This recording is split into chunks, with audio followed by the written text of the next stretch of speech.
इस समय पवन सर मेरे साथ है। पवन सर, आपने कई प्रमुख बिंदु जो हैं आज हाउस के सामने रखे।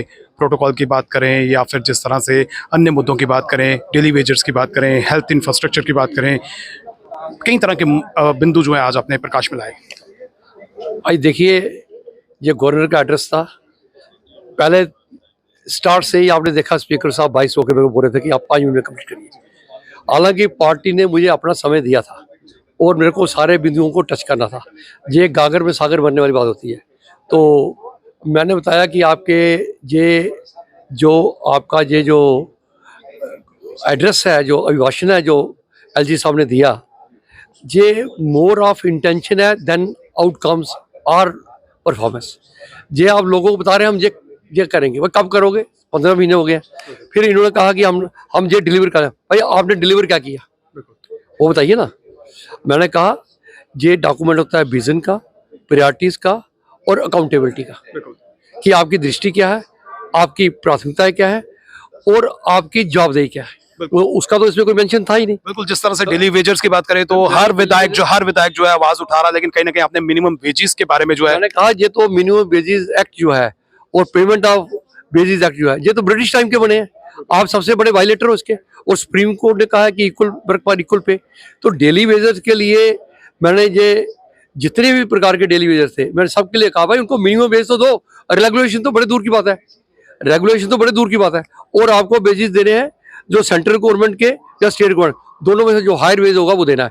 मान लो कि सेंटर का वेज है 576 रुपये, आपको वो देना पड़ेगा। आप इनको 300 रुपये नहीं दे सकते। और उसके बाद में इनको बताया कि इन्होंने पोल प्रोमिस कोई पूरे नहीं किए। हेल्थ इंफ्रास्ट्रक्चर की क्या हालत है आपने उधमपुर में देख ही लिया। उसके बाद में एजुकेशन के अंदर में मैंने कहा 2000 टीचर की हमारी शॉर्टेज है। बिल्कुल, एक तरफ से बेरोजगारी की समस्या है और यहाँ पर शॉर्टेज है, और साथ ही साथ इनके मैनिफेस्टो में वादा भी है कि नौकरियां देंगे। हाँ, तो मैंने वो कहा कि आपने कहा था कि हम 1 लाख नौकरियां देंगे, वो कहाँ गई? वो तो खोरा बाता 7600 नौकरी आपने गवर्नमेंट के डिपार्टमेंट की कही भरी। 42,000 नौकरी आपने कहा था कि हम इनको भरेंगे 180 दिन में, वो भी इनका गया। हेल्थ इंफ्रास्ट्रक्चर गया। गवर्नेंस में इनका कोई गवर्नेंस नहीं दिखाई नहीं देती। वहाँ पर आपने देखा ही है कि कोई अकाउंटेबिलिटी नहीं है। कोई लेजिस्लेटिव को जो एक पावर्स होती है to seek, to review, to summon, to seek the public redressal, ये इनके पास में कोई है ही नहीं मैकेनिज्म। ये तो आज मैंने बताया कि कॉन्स्टिट्यूशनल पावर क्या है। ये आप नहीं दे रहे हो, ये हिंदुस्तान के संविधान ने मुझे दी है। और ये भी इनको बताया। फिर मैंने बताया कि आपका 370 क्यों टूटा। आपने जब से ये आर्टिकल आया आपने जेंडर स्टार्ट किया। फिर आपने वेस्ट पाकिस्तान रिफ्यूजीज को डिनाई किया। फिर आपने बाल्मीकिस को डिनाई किया। फिर आपने गोरखास को डिनाई किया। फिर एक छोटा सा प्रोसेस जो पीरियड आया उसमें इंटीग्रेशन स्टार्ट हुई। ये आहिस्ता आहिस्ता ये 370 घिसना शुरू हुआ। तो जो प्राइम मिनिस्टर से हम चीफ मिनिस्टर पे आए, सुप्रीम कोर्ट, सीएजी, आपके ये बाकी के दायरे जो हैं इधर में एक्सटेंड हुए। तो फिर 80s का दौर आया तो फिर आप सेपरेटिस्ट के साथ में हो लिए। फिर जब आपने सेपरेटिस्ट के साथ हुए तो आपने क्या दिया? इथनिक क्लींजिंग की। आपने इथनिक क्लींजिंग के साथ में किलिंग की। फिर किलिंग के बाद में तो आपका इतिहास ही ये दर्शाता है कि आपका एजेंडा ही जो सेपरेटिस्ट था। फिर आप अटानवी को लेके आए। फिर उसके बाद में दूसरी पार्टी सेल्फ रूल को लेके आई। फिर एक पार्टी ने कहा नहीं, हमारे को ना अटानवी चाहिए ना सेल्फ रूल चाहिए, हमारे को इंडिपेंडेंट चाहिए, आजाद चाहिए। फिर एक चौथी पार्टी बुरहान वानी, और वो कौन सा वो गुल था जो जिसने कहा कि हमारे को तो निज़ाम मुस्तफा चाहिए, हमारे को तो Nizam Mustafa, that is a theocratic state. तो आपने जो समस्याएं पैदा की, फिर उसके बाद में आपने वहां पर ये आपका ये एक ट्रांसफर ऑफ प्रॉपर्टी एक्ट के अंदर में आपने अमेंडमेंट लाई। वो क्लियर कट दर्शाता था कि ये आप जितने सेंट्रल गवर्नमेंट के दायरे हैं उनको भगाना चाहते हो, जैसे एक कश्मीर को एक साइड पे एक आज़ाद मुल्क डिक्लेयर करना चाहते हो। फिर वो भी हुआ। फिर लास्ट में महबूबा मुफ्ती ने तो आखिरी कील जो था उस गवर्नमेंट में लगाया जब उसने कहा कि जो 370 का विरोध करते हैं वो देशद्रोही हैं। अब 144 करोड़ क्या देशद्रोही है? इनको ये पता होना चाहिए कि एक भी पॉलिटिकल पार्टी ने इनको सपोर्ट नहीं किया पार्लियामेंट में। तनवीर सादिक के बयान भी आपने सुने। उन्होंने भी जिस तरह से यहाँ पर तंज कस दिया, मुस्लिम्स को फेवर में जो है भाजपा नहीं है, इस तरह की बातें जो है उन्होंने कही। और 370 के बारे में भी उन्होंने कहा कि 370 से क्या लाभ मिला है। 370 से मैंने आपको बताया कि 370 का ये इस्तेमाल करते हैं कोई इकोनॉमिक प्रॉस्पेरिटी के लिए। ये 370 का इस्तेमाल करते लोगों की बेहतरी और बेहूदी के लिए। इनके पास में कुछ सॉवरेन पावर थी जो इनके पास में थी, जो काफी समय तक रही, बट इन्होंने उसका दुरुपयोग किया अलगाववाद को बढ़ाने के लिए, मिलिटेंसी को बढ़ावा देने के लिए, टेररिज्म को बढ़ाने के लिए, लोगों को मारने के लिए, और एक सेपरेटिस्ट, एक जो अलगाववाद का जो they were hosting a sense of alienation, लोगों के अंदर में अलगाववाद की भावना पैदा कर। मैंने कहा ना कि कोई अटानवी बोल रहा है, इनको सोच ही इनकी साफ नहीं थी। Somebody was talking about autonomy, then they travel to self-rule, then they travel to independent state, then they travel to that निज़ाम-ए-मुस्तफ़ा theocratic state बनानी है। अरे भाई, आप चाहते क्या हो? फिर आप बोलते हो 370 का जो विरोध करते हैं। हमने कभी कहा कि आप 370 के फेवर में तो आप देशद्रोही हो? हमने कभी नहीं कहा। हमने कहा it is better of idea. जब हमारा टाइम आएगा, हम 1950 से इसके खिलाफ थे कि 370 हटे। ये बोल रहे हैं कि इन्होंने पहले विरोध किया। ये बीजेपी का निर्माण ही 370 के विरोध में हुआ था, और उसने कहा आप चोरी छिपे करते रहे। हमने कोई काम चोरी छिपे नहीं किया। कई तरह के सवाल निशान जो है उन्होंने खड़े किए, जिस तरह से श्यामलाल शर्मा की ओर उन्होंने इशारा करते हुए कहा कि जिस तरह से वो जम्मू सेपरेट की मांग कर रहे हैं। देखिए, श्यामलाल शर्मा जी ने कहीं अपना इंडिपेंडेंट व्यू, कई बार क्या होता है कि जब ये लोग उकसाते हैं, जब हमें लगता है कि हमारे साथ नाइंसाफी हो रही है, भेदभाव हो रहा है, तो आदमी कई बार इमोशन के अंदर में क्या जाता है। पर पार्टी ने कभी नहीं कहा, किसी और नेता ने नहीं कहा। श्यामलाल जी के व्यूज को लेकर ये क्यों इतना ये बार बार कह रहे हैं।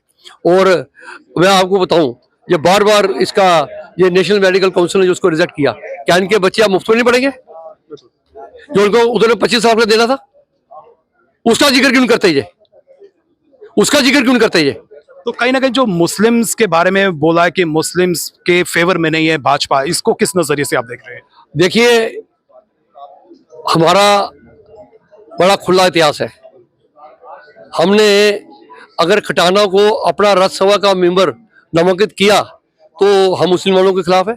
श्रीनगर में हमारी इतनी इकाइयां हैं, हमने श्रीनगर में इतना वोट लिया तो हम मुसलमानों के खिलाफ है। क्या ये संभव है? क्या हमारे पार्टी के अंदर में अबाउट 35% हमारे ऑफिस बेयर कौन है? मोहम्मदन नहीं है? हाँ, तो फिर ये आए हमारे साथ में खड़े हो, देश प्रेम की भावना से ओतप्रोत कर, राष्ट्र भक्ति की भावना से ओतप्रोत कर आए, हमारे साथ चले। देश इनको वो पूरा अधिकार दे रहा है जो किसी भी देश के आदमी के पास में है। क्या आज कोई कश्मीरी ये कह सकता है कि मेरे पास वो अधिकार नहीं है जो देश के बाकी लोगों के पास है? क्या वो ये कह सकता है कि वो संविधान मेरे पे लागू नहीं है जो बाकियों पे लागू है? जितने अधिकार बाकी लोगों को मिले, उतने अधिकार इनको मिले। आखिर में उन्होंने ये भी कहा कि पीडीपी और भाजपा जो है साथ साथ ही है। देखिए, पीडीपी से नाता तो हमारा उसी दिन टूट गया था जिस दिन महबूबा मुफ्ती ने इनको कहा था कि वो लोग देशद्रोही हैं जो 370 की बात करते हैं। महबूबा मुफ्ती ने और ऐसे स्टेटमेंट दिए थे। उन्होंने कहा जो गुज्जर जहाँ सरकारी जमीन पे बैठा है, किसी प्राइवेट जमीन बैठा है, वो उसी की होगी। क्या कानून का राज है, जंगल का राज है? महबूबा मुफ्ती क्या समझ रही थी कि ये सरकार जो है ये उसकी ऐसे चलेगी? ऐसे सरकारें नहीं चलती। इसके लिए जो है गवर्नमेंट को, जो है सेंट्रल गवर्नमेंट को सोचना पड़ा और 370 को इस तरह के जो आरोप लग रहे हैं, क्या इंटेंशन है? लास्ट में मैं कहूंगा, they had challenged the secular, democratic and pluralistic polity of the India.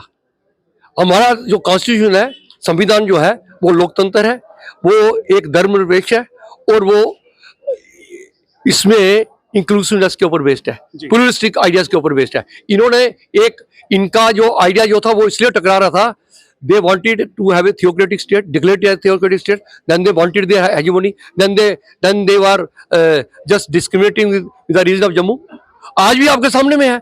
मैंने आपको बताया, मेरी आबादी 1,81,000, मेरे को मिला 2.5 करोड़, और बनी का एमएलए जो है, जो एनसी को सपोर्ट कर रहा है, उसको मिल रहा है 45 करोड़, और पैसा कहाँ से आ रहा है? समगरा से। क्या ये लूट एंड प्लंडर नहीं है? क्या ये लूट एंड प्लंडर नहीं है? मैं आपको बता सकता हूँ, 62 करोड़ रुपया इन्होंने बांटा, वो सब कश्मीर डिस्ट्रिक्ट में, जहाँ फ्लड नहीं आया, जहाँ फ्लड नहीं आया। तो ये लोग क्या चाहते हैं? हम इनके बंधुआ मजदूर बन के नहीं रह सकते, हम इनके बंधुआ मजदूर नहीं रहेंगे। आज जो इनके कारनामों की वजह से ये यूटी है, आज अगर ये इनका कंडक्ट ठीक होता, आज इनको ये पता चलता, ये उमर साहब का बयान है, मेरा बयान नहीं है, जाकर पूछ लीजिएगा किसी को। उमर साहब ने कहा था ये 70 साल लगे इसको तोड़ने में, और 70 साल लगेंगे इसको कहीं वापस सोचने में, लाने में नहीं, सोचने में। Is there any political party in India who has got the courage to bring it back? ये किसके ऊपर में ये पोल मैनिफेस्टो दे रहे हैं? Is it in their domain? This is not in their domain. They are to even back for the state, what to talk of that special status. लेकिन house के अंदर जो है इस तरह की बातें हो रही है। हाउस के अंदर में मैंने सारे फैक्ट इनके स्टेट कर दिए। इन्होंने कहा कहीं वो एक दूसरे के ऊपर छिड़ाकशी कर रहे हैं, सजा लोड इनके ऊपर कर रहा है, पीडीपी इनके ऊपर कर रही है, एनसी इनके ऊपर कर रही है। मैंने सारे फैक्ट स्टेट कर दिए। इनको ये पता नहीं है जिन एमएलएस को कि जीएसटी का प्रिंसिपल क्या है। वो जो चेयरमैन रहे एनसी के, उन्होंने इनको समझाया नहीं, कभी वर्कशॉप ली होती इनकी कि भाई एसजी एसटी आपको डायरेक्ट आता है, आईजीएसटी जो है वो फाइनेंस कमीशन डिस्ट्रीब्यूट करता है, और अब आपकी स्टेट नहीं है तो उतना ही अमाउंट सेंटर से आपको असिस्टेंस के रूप में आता है। नंबर 2, ये बोलते हैं कि पावर प्लेट खा गए।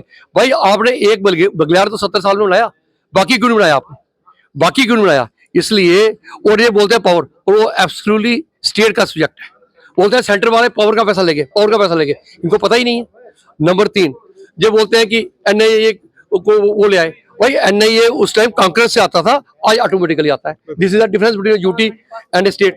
जो उस वक्त जो 370 की वजह से नहीं आता था, इन्होंने वो एक उठ के कह रहा है कि हमारे को मंत्री, ये सुन लीजिए, ये इन मंत्रियों की कितनी इंटेलिजेंस होगी। मेरे को लगता है कि शायद इनको कोई वर्कशॉप करनी पड़े। जब मंत्री क्या बोल रहा है कि हमारी स्टेट होती तो हम आपको पैसा देते, हमारी यूटी है तो हमारे को पैसा नहीं मिला। अरे भैया, जाकर अपने चीफ मिनिस्टर का मैनिफेस्टो, जो उसने बजट स्पीच जो लास्ट टाइम पे पढ़ी, उसने कहा I have a special appreciation for the centre that they have provided me 5000 rupees more to me against my allocation. जितना मेरे को मिलना था 5000 करोड़ रुपया ज्यादा दिया। ये नाकाबिले जो है ना, ये शुक्रिया किसी का अदा नहीं करते। और अनपढ़ता की तो सीमा नहीं है इनमें, अनपढ़ता की सीमा नहीं है। ये जो एमएलए ऐसे बयान दे रहे हैं, इसका मतलब है कि उनको क्या पता है। आखिर में कल बजट जो है माननीय मुख्यमंत्री, जो इनके पास फाइनेंस डिपार्टमेंट भी है, वो पेश करने जा रहे हैं, क्या एक्सपेक्टेशंस है? देखिए, I don't have very high expectations from the budget because they have Tide their hands. इनके पास में कमिटेड एक्सपेंडिचर इनका बहुत ज्यादा है, और इनके पास कैपेक्स के लिए बहुत कम पैसा है। Let us wait for the budget. जब बजट आएगा तो उस वक्त हम जो है वो आपके साथ बात करेंगे। बहुत बहुत शुक्रिया पवन सर, आपने हमें समय दिया, और कई तरह के पॉइंट्स जो हैं आज ऑनरेबल एमएलए पवन जी ने जो है उजागर किए हैं, और बिल्कुल जो है क्लैरिफाई कर दिया कि किस तरह की वर्किंग जो है वो इस वक्त रूलिंग पार्टी जो है वो कर रही है, और जिस तरह से ओपोजिशन की बात करें तो ओपोजिशन जो है बिल्कुल अपना रोल प्ले कर रहा है और उनकी खामियों को उजागर कर रहा है। फिलहाल नितिन कनोत्रा और मुझे यानी कि रितेश गुप्ता को दीजिए इजाजत। नमस्कार।